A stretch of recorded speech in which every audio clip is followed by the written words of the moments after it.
आज हम जिस मूवी को एक्सप्लेन करने वाले हैं उसका नाम है द स्टार। मूवी के स्टार्ट में हम देखते हैं मैरी नाम की लड़की डिनर तैयार कर रही होती है। वो देखती है कि एक छोटा चूहा उसका खाना चुरा रहा है और वो उस पर रहम खाती है और उसको खाने के लिए कुछ दे देती है। उसी वक्त एक तेज रोशनी कमरे में आती है और उससे निकली आवाज उसे बताती है कि जल्दी तुम्हारे अंदर एक मैजिकल बेबी होगा।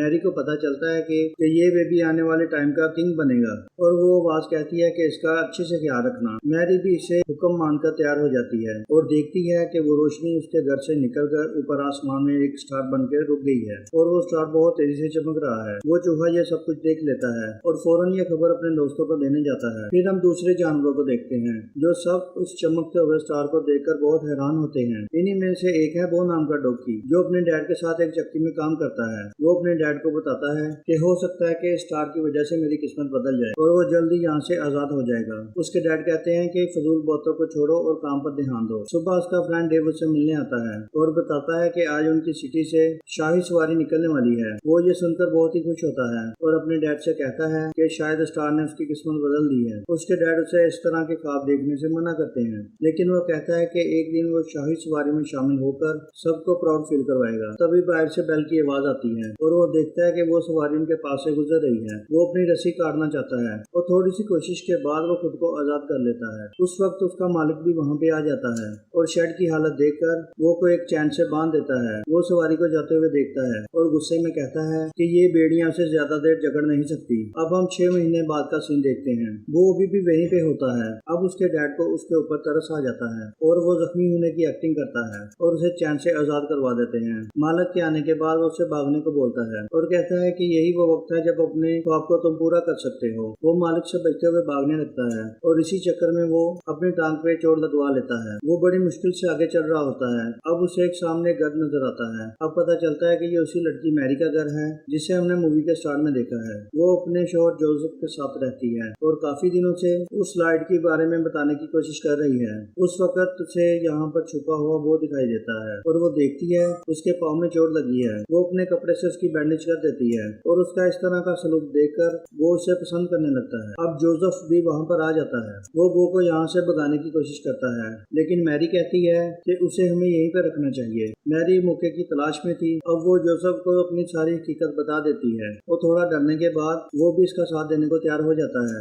दूसरी तरफ वो वहाँ से भागने की कोशिश कर रहा होता है। अब यहाँ पर डेव आ जाता है और उसे समझाता है कि तुम्हारा मालिक तुम्हें ढूंढ रहा है। अपने जख्म ठीक होने तक वो उसे यहीं पर रुकने को बोलता है ताकि वो यहाँ से भागकर शाही सवारी में शामिल हो सकेगा। आगे हम 3 व्यापारियों को देखते हैं जो अपने 3 कैमल के साथ ट्रैवल कर रहे होते हैं। अब पता चलता है कि वो मैजिकल बच्चों को ढूंढ रहे हैं उन्हें गिफ्ट देने के लिए और इसी वजह से यहाँ के किंग से मिलते हैं। किंग को लगता है कि ये सब गिफ्ट उसी के लिए हैं, लेकिन वो लोग बताते हैं कि ये उस आने वाले नए मेहमान के लिए हैं। किंग ये सुनकर परेशान हो जाता है और फौरन अपने हंटर को बुलाने को कहता है जिसके पास 2 खूंखार डॉग होते हैं। फिर वो सैनिक को कहता है कि इन व्यापारियों को बंदी बना लो और हंटर को भेज देता है उस बच्चे को ढूंढने के लिए। अब हम दूसरी तरफ उस चूहे को देखते हैं जो बाकी तमाम एनिमल को अपनी स्टोरी सुना रहा होता है। अब रूफस उसे पकड़ लेता है। अब उससे आने वाले बच्चे के बारे में पूछ रहा होता है। वो डर के मारे उसे सब कुछ बता देता है और वो हंटर के साथ उसके घर की तरफ निकल आते हैं। दूसरी तरफ हम बो को देखते हैं जो मैरी के घर में एंजॉय कर रहा होता है और वो देखता है कि जोसेफ उसे रेडी के साथ लगाने वाला है। यहाँ पर हम देखते हैं कि जोसेफ और मैरी दोनों किसी काम से बाहर जा रहे हैं, लेकिन डेव बो को बताता है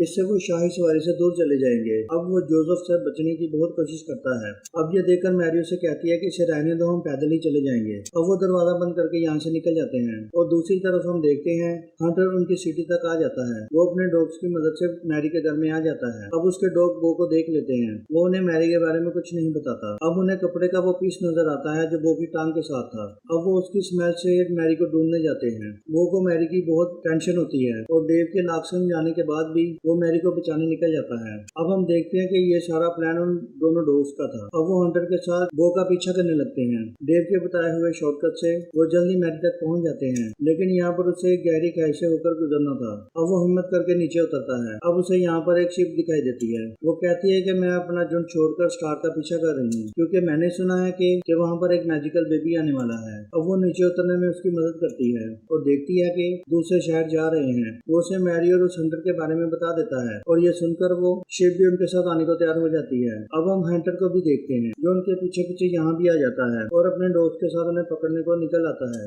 दूसरी तरफ महल में वो तीनों कैमल छुपकर किंग की बातें सुन लेते हैं और देखते हैं कि किंग उस बेबी को मारने का प्लान कर रहा है। अब किंग कुछ सोचने के बाद उन तीनों व्यापारियों को आजाद कर देता है और कहता है कि तुम उस नए बेबी को ढूंढने के लिए जा सकते हो। कैमल समझ जाते हैं कि वो उनके मालिक की मदद से उस बच्चे तक पहुंचना चाहता है और अब वो नए किंग को वार्निंग देने की सोच रहे थे।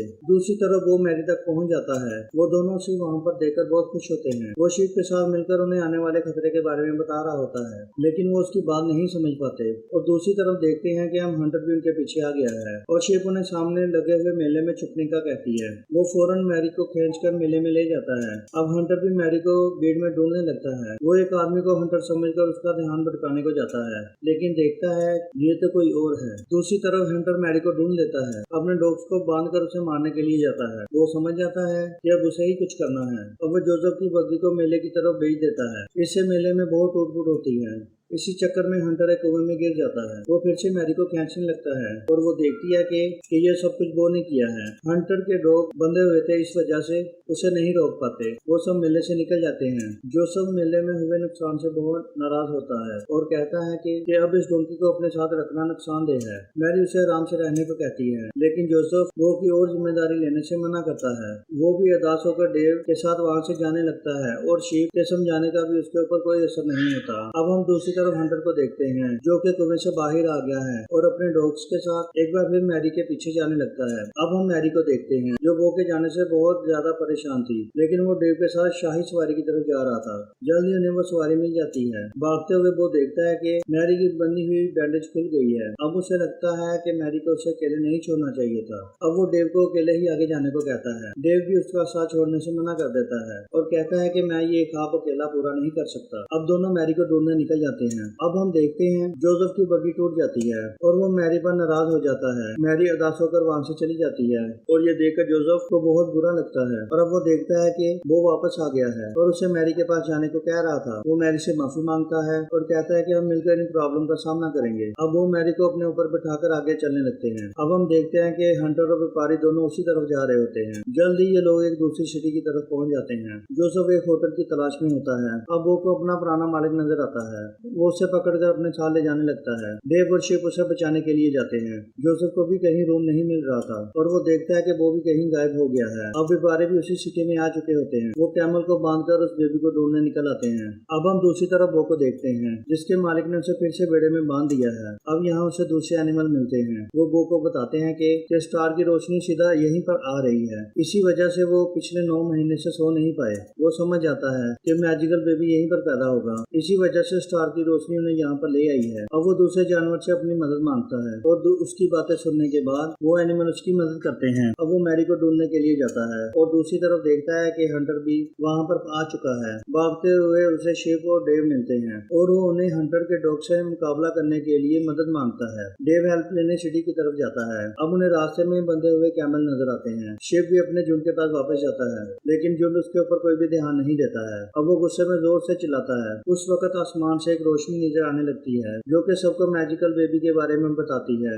और सारा झुंड उसकी मदद करने को तैयार हो जाता है। अब हम जोसेफ को देखते हैं, जो भी एक होटल ढूंढ रहा था और मैरी की तबीयत खराब हो रही थी। वो उसे एक जगह पर आराम करने को कहता है। अब उन्हें ढूंढता हुआ वो वहाँ पर आ जाता है। अब हंटर मैरी की तरफ बढ़ रहा होता है। वो भागकर उन दोनों के पास आ जाता है और उन्हें अपने साथ चलने को कहता है। हंटर भी उन्हें देखकर उनका पीछा करता है। वो उन्हें बचाकर बेड़े में ले आता है। वहाँ वो देखते हैं कि एनिमल सारी जगह को साफ कर चुके थे। जोसेफ मैरी को मैंगर के पास बिठा देता है। वो एनिमल को थैंक बोलकर बाहर आ जाता है। अब देखता है कि हंटर के डॉग उसी की तरफ आ रहे हैं। अब वो उनसे लड़ना शुरू कर देता है। अब हंटर भी वहाँ पर आ चुका होता है। अब वो हंटर को रोकने की कोशिश करता है, लेकिन वो कामयाब नहीं होता और उसके डॉग उसे पकड़ लेते हैं। हंटर बेड़े की ओर बढ़ता है। इससे पहले कि वो अंदर जाए, शिप अपने झुंड के साथ आकर उसके ऊपर हमला कर देता है। अब डेव भी वहाँ पर आ चुका था और उसके साथ आए हुए कैमल हंटर और उसके डॉग को पकड़कर नीचे खाई में गिरा देते हैं। वो को ऐसा देखकर उनके ऊपर तरस आ जाता है। वो उन्हें बचाने की कोशिश करता है। अब उन्हें दूसरी तरफ बेबी की आवाज सुनाई देती है। यह सुनने के बाद हंटर ऊपर चढ़ने की कोशिश करता है, लेकिन वो नाकाम रहता है। वजन कम करने के लिए वो अपने दोस्त को नीचे छोड़ देता है। अब वो उन्हें बचाने के लिए नीचे छलांग लगा देता है। हंटर ऊपर आने के लिए अपनी तलवार का यूज करता है,